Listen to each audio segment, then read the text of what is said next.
नमस्कार दोस्तों, simplifying engineering education में आपका स्वागत है।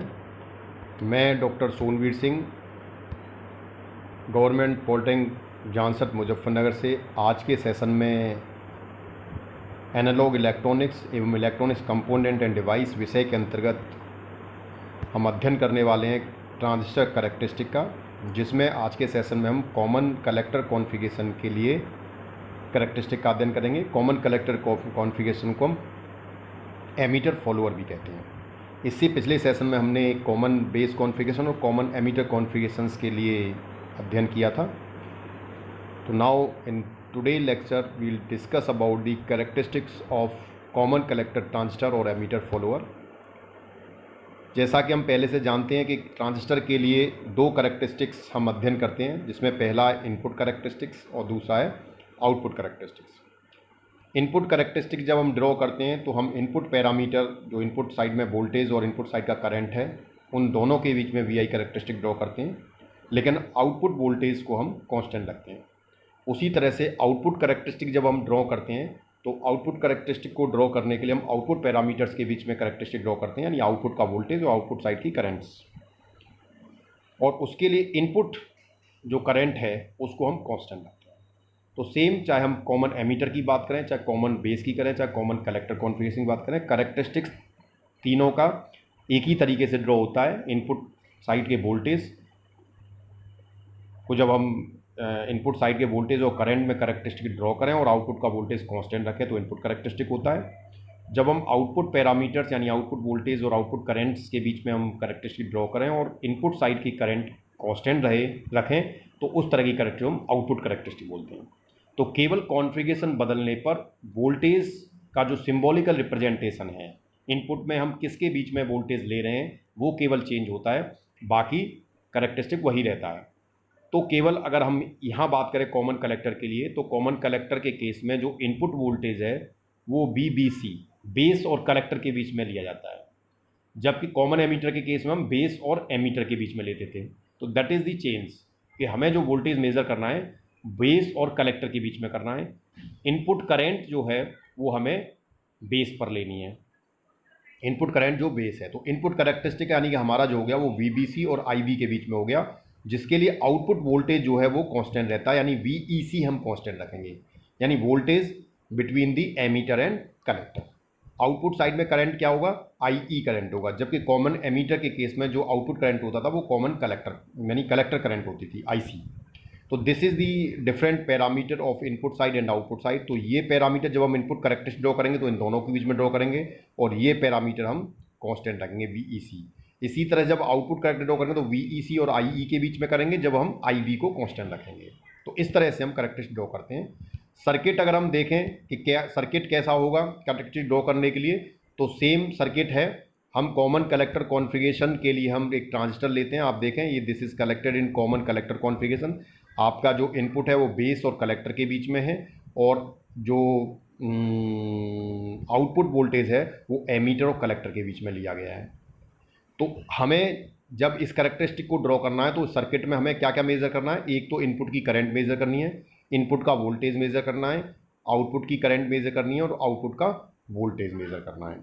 अगर हम इनको मेज़र कर लेंगे तो इनके बीच में हम ड्रॉ कर लेते हैं। तो this is the circuit diagram which is used for the common collector configuration. The working of common collector mode transistor is equivalent to the common emitter mode. अगर हम कॉमन कलेक्टर मोड की working की बात करें तो common emitter mode की working और common collector mode की वर्किंग ऑलमोस्ट सेम होती है। केवल अंतर क्या होता है, केवल जहाँ पर हम आउटपुट कलेक्टर पर लेते थे वो आउटपुट हम एमीटर पर लेते हैं, और जो कॉमन टर्मिनल हम एमीटर रखते थे वहाँ पर कलेक्टर को रखते हैं। लेकिन वोल्टेज आउटपुट देखें तो पहले भी हम कलेक्टर और एमीटर के बीच में वोल्टेज लेते थे, आज भी हम कलेक्टर और एमीटर के बीच में वोल्टेज मेजर कर रहे हैं। तो कैरेक्टरिस्टिक जो है वो लगभग ऑलमोस्ट सेम होती है। These are the input and output characteristics of the common collector transistor. तो क्योंकि कॉमन कलेक्टर ट्रांजिस्टर की जो कैरेक्टरिस्टिक हैं वो कॉमन एमीटर कॉन्फ़िगरेशन की तरह होती हैं, तो देखें हमने बेस कलेक्टर वोल्टेज, बेस और कलेक्टर के बीच में जो वोल्टेज है उसमें, और बेस करंट के बीच में ये हमने कैरेक्टरिस्टिक ड्रॉ करी है, जिसमें हमने आउटपुट वोल्टेज VCE को कांस्टेंट रखा है। VCE is equal to 1 volt, 10 volt और 20 वोल्ट हमने लिया है। इसी तरह से आउटपुट कैरेक्टरिस्टिक देखें तो हमने IE एमीटर करंट और VCE कलेक्टर एमीटर वोल्टेज दोनों के बीच में ड्रॉ किया है, और बेस करंट को हमने कांस्टेंट रखा है. So these are the current with different values of the base current. This is the characteristic of the output characteristic of the collector configuration transistor. Comparison between CE and CC configuration. Generally क्योंकि हम जब common collector configuration की बात करते हैं तो ये लगभग कॉमन एमीटर कॉन्फ़िगरेशन के लगभग सिमिलर है, तो हम ये देखना चाहते हैं कि what are the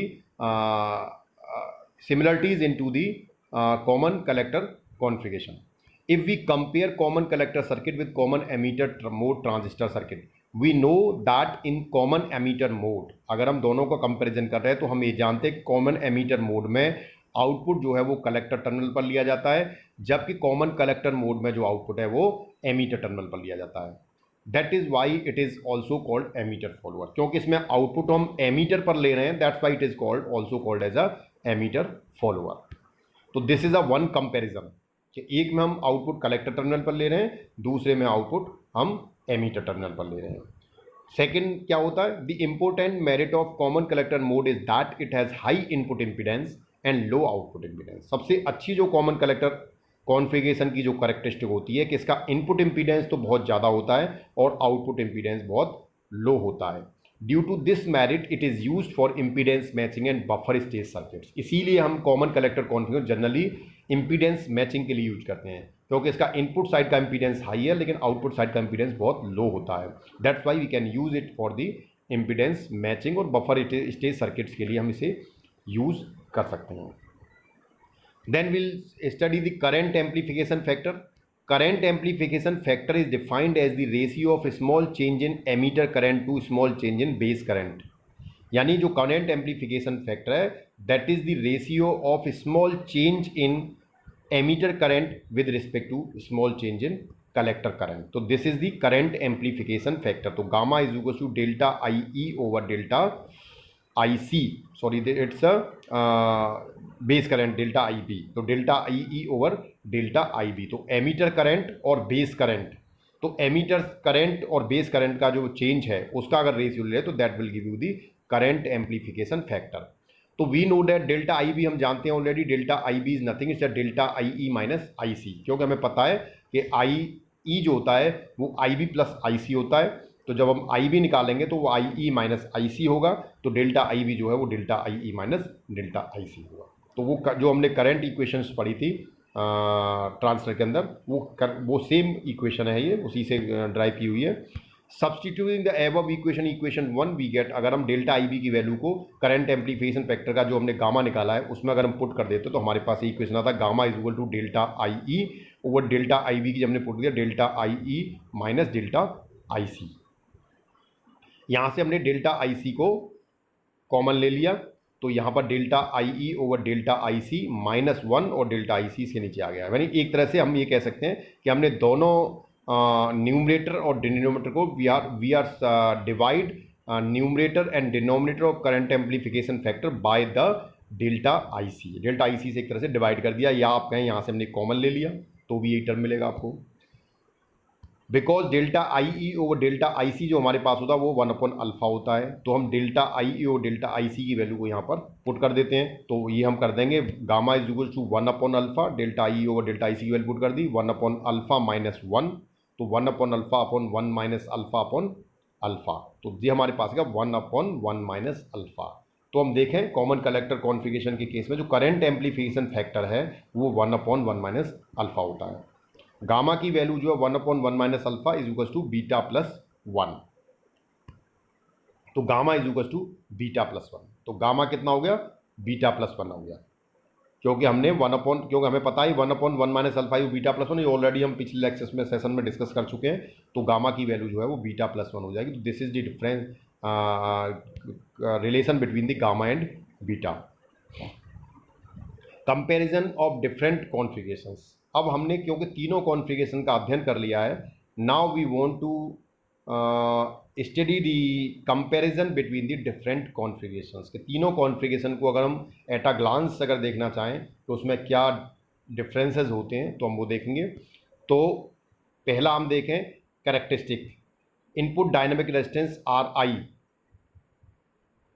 common base के केस में देख रहे हैं हम कैरेक्टरिस्टिक कॉमन बेस में जो है कॉमन एमीटर और कॉमन कलेक्टर, तीन हमने लिए हैं और तीनों की पहले हम इनपुट डायनेमिक रेजिस्टेंस देख रहे हैं। तो कॉमन बेस के केस में इनपुट डायनेमिक रेजिस्टेंस बहुत कम होता है, जो 20 ओम से लेके 100 ओम होता है, जबकि इसमें कॉमन एमीटर में ये कम रहता, लेस होता है, यानी कि 750 ओम से 1 किलो ओम तक होता है। तो कॉमन एमीटर कॉन्फ़िगरेशन की जो करेक्टरिस्टिक जो डायनेमिक रेजिस्टेंस है वो सबसे कम बेस का होता है, उससे ज़्यादा आपका जो होता है वो कॉमन एमीटर का होता है। Then common collector, common collector में देखें तो कॉमन कलेक्टर में हमारे पास बहुत ज़्यादा होता है इनपुट डायनेमिक रेजिस्टेंस, जो लगभग 1 मेगा ओम के आसपास होता है। इसी के साथ अगर हम आउटपुट डायनेमिक रेजिस्टेंस की बात करें RO, तो कॉमन बेस के केस में आउटपुट डायनेमिक रेजिस्टेंस बहुत ज़्यादा होता है, that is 400 kilo ohm to 1 mega ohm. इसमें कॉमन एमीटर में बेसिक तो कुछ कम होता है, यानी लार्ज रहता है 10 किलो ओम से 45 किलो ओम तक, और कॉमन कलेक्टर कॉन्फ़िगरेशन में ये कम रहता है, अप्रॉक्सीमेटली 50 ओम। इसी तरह से वोल्टेज गेन की बात करें, वोल्टेज गेन इज AV, तो it's voltage gain of common base configuration very large, it is 150, और कॉमन एमीटर के केस में इट्स वेरी लार्ज, लगभग 500 के आसपास होता है गेन, और इसमें लेस देन 1 होता है, लगभग अराउंड 0.95। करंट गेन की बात करें तो करंट गेन कॉमन बेस में 1 से कम होता है, कॉमन एमीटर में वेरी लार्ज होता है 220 to 500, और इसमें कॉमन कलेक्टर में भी लार्ज होता है अप्रॉक्सीमेट 50। तो कॉमन कलेक्टर कॉन्फ़िगरेशन देखें तो वोल्टेज गेन तो बहुत कम होता है, 1 से कम होता है, लेकिन करंट गेन बहुत ज़्यादा होता है। पावर गेन की बात करें तो कॉमन बेस का पावर गेन कम रहता है, जबकि इसका वेरी लार्ज होता है कॉमन एमीटर का, और इसका मीडियम होता है। तो अगर हम यहाँ देखें तो हमें कॉमन एमीटर कॉन्फ़िगरेशन अपने आप में परफेक्ट कॉन्फ़िगरेशन है, जिसमें हम देखें voltage gain, current gain and power gain तीनों ही हमें अच्छे मिल रहे हैं। तो that means that's why will say कि हमें एम्पलीफिकेशन के लिए जो कॉमन एमीटर कॉन्फ़िगरेशन है वो सबसे ज़्यादा यूज किया जाता है, कि वो सबसे अच्छा होता है, जिसमें वोल्टेज, पावर और करंट तीनों का गेन हमें अच्छा मिलता है। तो we can say that the common emitter configuration is suitable for the amplifier. Phase angle की बात करें तो कॉमन बेस में 0 होता है, common ammeter 180 degree out of phase होता है, और कॉमन कलेक्टर में भी 0 डिग्री फेज़ होता है। तो ये ऑलरेडी जब हमने एम्पलीफायर्स का अध्ययन किया था, जब आप अध्ययन करेंगे तो देखेंगे वहाँ पर हमें जो आउटपुट होता है वो 180 डिग्री आउट ऑफ फेज़ होता है, यानी कि जब हम इनपुट पर पॉजिटिव साइकिल दे रहे हैं तो हमें आउटपुट पर उसकी जस्ट अपोजिट नेगेटिव साइकिल मिलती है। लीकेज करंट की बात करें तो कॉमन बेस में लीकेज करंट बहुत कम होता है, it's around 1 micro ampere to 5 micro ampere. Common emitter में जो लीकेज करंट वो ज़्यादा होती है, बहुत ज़्यादा होती है, 20 micro ampere to 500 micro ampere, और कॉमन कलेक्टर में भी ये लार्ज रहती है। एप्लीकेशंस की बात करें तो कॉमन बेस कॉन्फ़िगरेशन को as an amplifier, high frequency amplifier में यूज़ किया जाता है, और common emitter configure voltage, current and power amplifier जब हमको चाहिए, क्योंकि तीनों में हमें एम्पलीफिकेशन बहुत अच्छा मिल रहा है, तो एज एन एम्पलीफायर हम इसको यूज़ करते हैं, जिसमें भी वोल्टेज, करंट और पावर का अगर हमें एम्पलीफिकेशन चाहिए। और कॉमन कलेक्टर की बात करें तो इम्पीडेंस मैचिंग के लिए या बफर स्टेज के लिए हम इसका प्रयोग करते हैं। तो this is the different comparison of different configurations. Thanks for watching the video. दोस्तों, अगर आपने अभी तक चैनल को सब्सक्राइब नहीं किया है तो कृपया चैनल को सब्सक्राइब कीजिए, नीचे बने बेल आइकन्स को दबाएं, जिससे आपको लेटेस्ट अपडेट्स प्राप्त होते रहें, और कमेंट्स करें। अगर वीडियो आपको पसंद आया हो तो लाइक करें, शेयर करें, कमेंट्स करें। धन्यवाद।